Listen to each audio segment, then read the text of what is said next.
Howdy people, welcome back to Skin Tech and Appliances. My name's Dan, and in this episode I'm going to talk about the iPhone 13, especially the iPhone 13 Pro, as I have now had this for the last 6 months.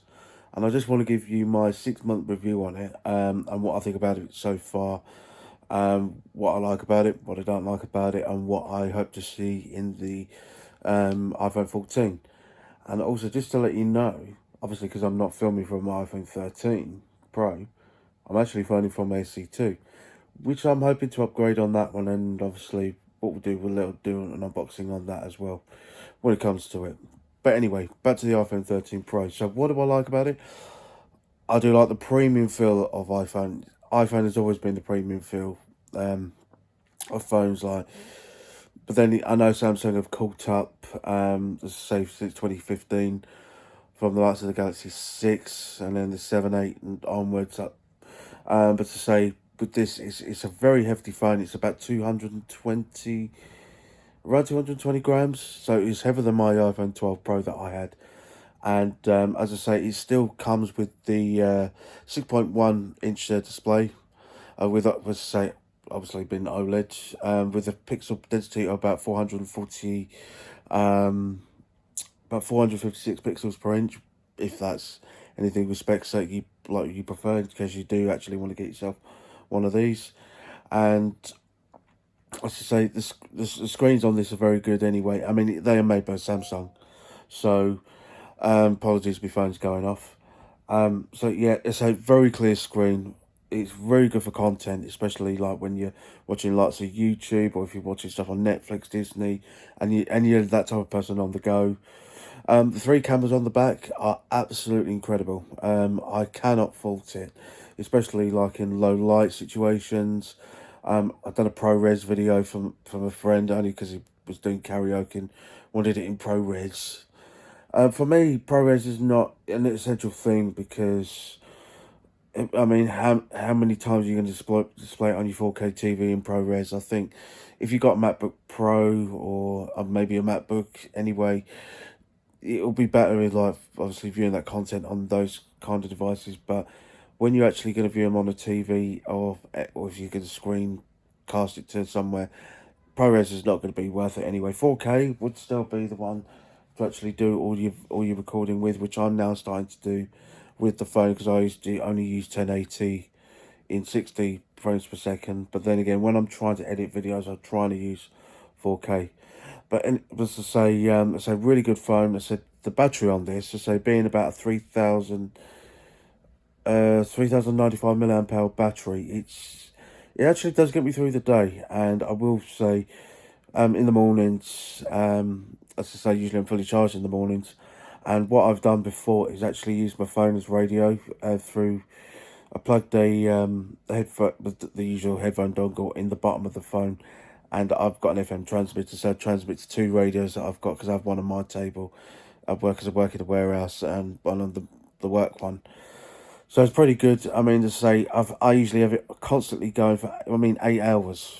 I'd say pretty 8 to 8.5 hours actually. So I usually get about just over 50%, even though the radio player is constantly going for that length of time.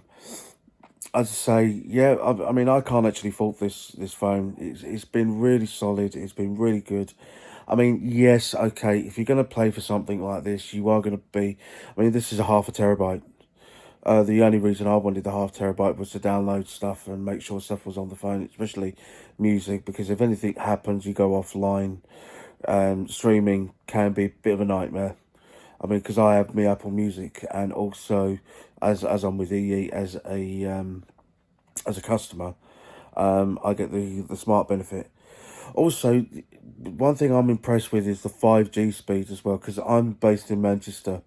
I'm based in the very north part of Manchester, in an area called Radcliffe. I'm not going to tell you my address, don't worry.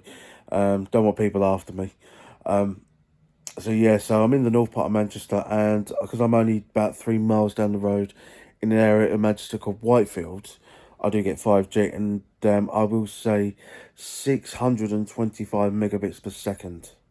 It's a very, very fast speed. But then again, this is on an EE network, I must stress. if you are on Vodafone or O2 and you get 5G, their speeds may be different. But EE, I would, again, I'm just not advertising for EE, not sponsored or anything, but EE, I just find, that's just my opinion. So, but it's each to their own, if you prefer Vodafone, whatever. But yeah, as I say, a very, very good solid phone. I would recommend this to anybody. Even if you don't want to fork out the money for an iPhone 13 Pro or the Pro Max, you still get the ultra wide camera on the regular 13. As I say, also on this device you do get the 120Hz ProMotion display. So it's buttery smooth. It's like literally you can go up and down like buttery smooth. Not that I can with one hand at the moment because I'm trying with me. But yeah, you can probably see my gammy feet, but never mind. But yeah, so very, very smooth on the screen. Yeah, you'll only get 60Hz with the iPhone 13, but if you're not really bothered about that, then definitely, and you want to save your pennies, then go for that, or even on contract. As I say, if I would love to have this in a red, because red is kind of one of my favourite colours. And come on, Apple, just you've done a bloody green colour. You've done green twice on your Pro models. You've actually done a midnight green and alpine green. Come on, we've had blue, we've had gold. Come on, do product red. Just yeah, I'm sure there are a few of us out there that would have product red. But yeah, as I say, just give my final thoughts. Yeah, I will. Whether I'll upgrade this, probably will. Because I say the notch, I don't really particularly like the notch anyway. It's never been really intrusive. I mean, I've got used to it since 2019 when I moved from Android, funnily enough, to Galaxy S10 Plus to the iPhone 11 Pro. I had the original Pro Max at first, and then I just went to a smaller phone. But yeah, the notch. Just to say, when I get the iPhone 4, if I do it for 14, it'll just be a whole punch cutout, well, a pill, and thingy, hole punch and a pill. Obviously to accommodate Face ID, because Apple won't bloody do Touch ID on the screen. God, and this is why I like the iPhone SE, personally.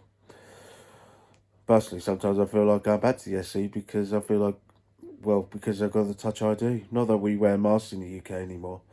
But there's a couple of, like, Scotland and Wales. Well, at the time of recording this, it's a little bit, yeah. But anyway, so give you my final conclusion. Yeah, I definitely would recommend this to absolutely anybody. The pictures have been amazing on it. The speed, absolute, like, the apps loading up, everything. Just a general day-to-day use, because yeah, I'm a bit of a tech head. Hence the word skin tech and appliances. But yeah, absolutely. I mean, if you are going to be the type of person who wants to have a phone for years to come and like be super solid, this is the one to go for, or even 13. Anyways, I'm Dan at Skin Tech Appliances. Don't forget to like the video, subscribe to the channel, and make sure you ring that notification bell so you get notified about all of my videos. And I'll tell you what, I'll see you in the next one.